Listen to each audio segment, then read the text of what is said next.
আমার মা জীবিত থাকা অবস্থায় আমাকে বহিষ্কার করা যায় নাই। আমার মা যেদিন মারা গেছেন সেই দিন আমি বহিষ্কার হয়েছি।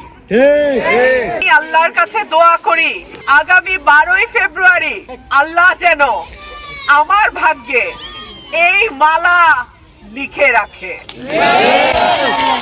আমার মা দেশনেত্রী বেগম খালেদা জিয়া হাসপাতালে যাওয়ার 2 দিন আগে বলেছিলেন 23 নভেম্বর উনি হাসপাতালে ভর্তি হয়। 20 তারিখ উনি বলেছিল রুমিন আর সোহেলের ব্যাপারটা কেন রুমিনকে নমিনেশন দেওয়া হইল না, দল তার কোনো জবাব দিতে পারে নাই।